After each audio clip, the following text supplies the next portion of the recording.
If a risk is really severe, and when we said by severe, remember we said that's really expensive, really bad for our optics, really bad for our reputation as an organization, maybe disadvantages the employees of the company. So really severe and really likely. What we are probably going to want to do in that case is avoid the risk. We would pay the lawyer to do the IP, to do the employment contract, to do everything that we can to say, okay, let's make sure that this doesn't happen, because if it does, it's going to be really bad. If, though, the risk is a little bit more medium, so we could tolerate it, is something like maybe the sole proprietorship.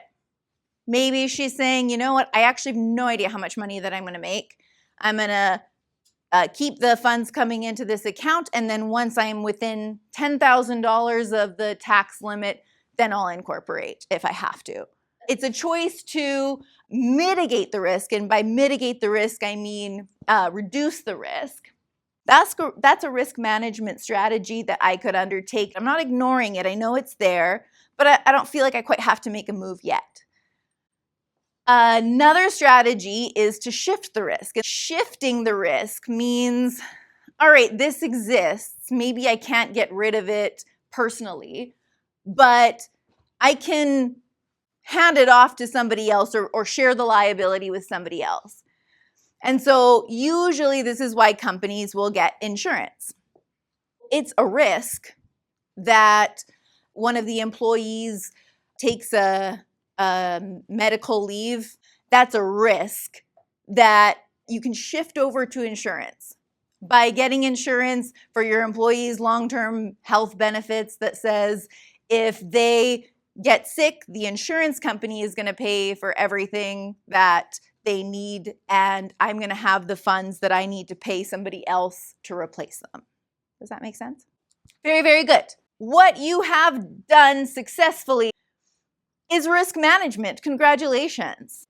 We identified the risks, we evaluated the risks, and then we responded to the risks. When we were determining how to respond to the risks, we were responding in proportion to the severity of the risk. Pretty intuitive, right? Depending on the level of risk and your risk tolerance, because what's important to consider when you're a business person at all is that your risk tolerance doesn't have to be my risk tolerance. If you're gonna hire a lawyer and get your IP set up right away because you've assessed that as a really high risk and prioritize that, doesn't mean that's the right thing to do. It perhaps is the less risky thing to do. But if I didn't want to do that and I just wanted to go into business, there's absolutely nothing wrong with that. I'm pretty risk tolerant. And so what I want you guys to take away from this is not the answers of what to do. It's the factors that we are thinking about and weighing against one another to come to whatever conclusion you want to come to and make an informed decision.